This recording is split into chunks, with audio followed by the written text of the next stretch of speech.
자, 이대봉전입니다. 자, 다음 글을 읽고 물음에 답하시오. 차설. 이런 거는 몰라도 됩니다. 자, 차설이라고 하는 건 뭐냐면, 한편, 마침, 바로 그때, 그건 그렇고, 그래서 이야기를 전환하는, 화제를 전환하는 거예요. 그래서 그걸 중요하지 않습니다. 읽어보겠습니다. 왕희의 아들 석연이 길이를 당하며 노복과 가마를 갖추어 장미동에 나아가니 이때 야색이 삼경이라. 서술어가 뭐예요? 삼경이라. 삼경이다라는 거죠. 그러니까 삼경이라고 하는 건 뭔지 모르겠지만 이때, at that time, 그때 바로 야색이 삼경이라. 근데 삼경은 알죠? 삼경은 깊은 밤이라는 뜻입니다. 밤 11시부터 1시까지. 그래서 나이트다. 근데 야색이 삼경이라. 자, 그 다음에 서술어가 또 뭐가 있어요? 나아가니가 있어요. 나아갔다는 거예요. 어디에 나아갔다? 장미동에 나아갔다. 주어는 뭐죠? 왕희의 아들 석연이라는 겁니다. 그러면 왕희의 아들이 누구죠? 석연이다. 자, 석연이 누구다? 왕희의 아들이다. 이런 걸 확인하면 되는 거예요. 어렵지 않죠? 어렵지 않습니다. 왕희의 아들 석연이 길이를 당했다. 길이를 당했다. 길이를 뭔지 몰라도 돼요. 그 다음에 노복과 가마를 갖추었다. 그리고 장미동에 나아갔다. 이때 야색이 삼경이었다. 이렇게 한 문장처럼 보이지만 석연이 길이를 당했다. 1. 노복과 가마를 갖추었다. 누가? 석연이. 2번 석연이 장미동에 나아갔다. 3번 그때가 야색이 삼경이었다라는 네 문장이 있어요. 한 문장처럼 보이지만 네 문장입니다. 여기도 추가한다면 석연은 왕의 아들이다. 그래서 석연이 주인공이에요. 지금 요 문장에서. 작품에서 주인공이 아니라. 그래서 석연은 왕의 아들이라는 정보, 길이를 당했다는 정보, 노복과 가마를 갖추었다는 정보. 그래서 보세요. 길이를 당했어. 그러함에 노복과 가마를 갖추어. 노복은 머슴들, 종들, 하인들을 의미하는데 모른다고 치더라도 가마는 알잖아. 그러면 가마를 갖추었다. 노복과 그랬으니까 이 가마라고 하는 건 노복과 대응되는 거다. 노복은 가마와 대응되는 거다. 가마가 갈 땐 노복이 가야 된다. 이렇게 확인하면 되는 거죠. 그리고 어딜 간다? 장미동에 가는 거예요. 그러면 장미동에 갈 땐 그냥 간다? 아니지요. 길이를 당해서 가는 거예요. 가마를 갖추어야 가는 거예요. 그때 야색이 삼경이라. 깊은 밤이었다.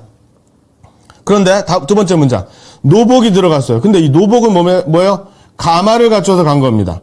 그러니까 석연이 높은 사람이고 노복은 머슴이니까 노복이 들어가 소저를 납치하고자 했다는 거죠. 그럼 길이를 당해서 소복을 납치한 거고 노복과 가마를 갖추어서 납치한 거고 장미동에 가서 납치한 거고 깊은 밤에 납치한 거죠.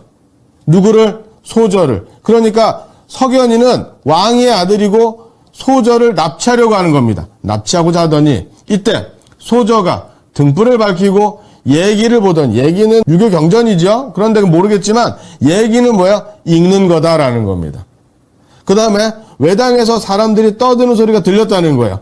떠드는 소리, 시끌시끌했다는 거죠. 그래서 놀랐어요. 왜 시끄러웠는지, 어떤 사람들은 떠들었는지는 중요한 게 아니잖아. 그렇지? 그래서 소저가 깜짝 놀랐어. 그래서 시비가 뭔지 몰라. 여자 종을 시비라고 하는데 난향을 불렀습니다. 자, 그리고 나서 자, 소저가 마음에 놀라. 소저는 놀랐어요. 그래서 시비 난향을 불렀어요. 그래서 말했어요. 외당에서 사람 소리가 요란하니 너 누구죠? 소저? 아니죠. 소저가 너한테 얘기한 거야. 그러니까 난향이겠죠. 그래서 동정을 살펴봐봐. 가만히 나가봐. 그리고 동정을 살펴봐. 그래서 난향이 나가보고 급히 돌아와 말하기를 왕승상의 아들이 노복과 가마꾼을 거느려 외당에서 머뭇거리고 있어요. 그럼 당연히 외당에서 머뭇거리고 있는 소리는 바로 이런 거지. 그렇죠? 노복과 가마꾼 여기 있죠. 여기는 어디예요? 장미동. 소저가 있는 곳은 장미동. 이때는 깊은 밤이죠. 왜? 등촉을 밝혔으니까. 그렇죠? 그러면 왕승상의 아들이 누구야? 몰라요. 여기 나왔잖아. 왕의 아들이 누구다? 석연이다. 그러면 왕승상의 아들이 석연이고, 그렇죠? 그 왕승상은 누구야? 왕이다. 그러면 왕의 벼슬은 뭐야? 승상이야. 일단 높은 사람. 이게 괜히 준 게 아니란 말이야. 석연이가 아버지를 믿고 기리를 당해서 노복과 가마를 갖추어 했다는 거죠. 그럼 요거만 모르는 거죠. 이거는 기릴이라고 하는 건 혼인 날짜를 얘기하는 거거든요. 결혼식 날짜. 그래서 근데 뭐야? 그냥 결혼하는 게 아니야. 납치하는 거야. 그렇죠? 그러니까 소저는 그걸 싫어했겠지.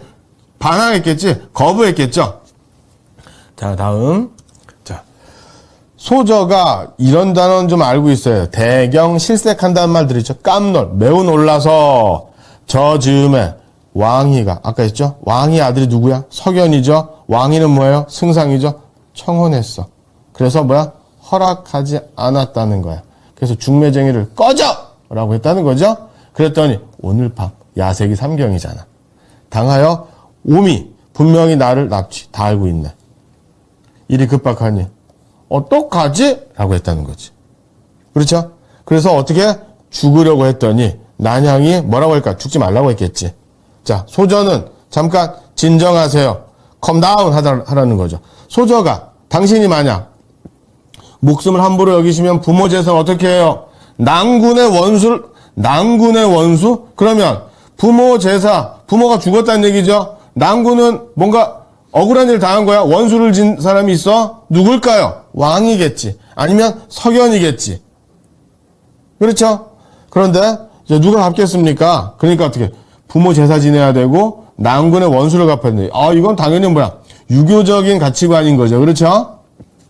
바랐는데 소저는 소비와 의복을 받고 그럼 옷을 바꿔 입자는 거야. 소비는 누굴까요? 당연히 난향이겠죠. 그래서 소비가 소저 모양으로 앉아있으면 저 사람들이 반드시 소비를 소저로 할 거예요. 바꿔치기 합시다. 그러니까 남자 몸으로 벌써 도망가세요. 피신하세요. 라고 했다는 겁니다. 자, 이렇게 되면 그렇게 어렵지 않았죠? 자, 여기에서 중요한 것은 바로 뭐냐면 여러분들 자, 맨 위로 올라가면 첫 문장, 두 번째 문장. 이게 제일 여러분들이 이해하기가 조금 어려웠을 거예요. 그렇지만 첫 문장, 독서도 마찬가지입니다. 첫 문장을 잘 분석하고 첫 문단을 잘 분석해야 뒤에가 열립니다. 그래서 첫 문장을 꼼꼼히 읽는 연습을 하셔야 됩니다. 잠시 후에 다음 단락을 시작하도록 하겠습니다.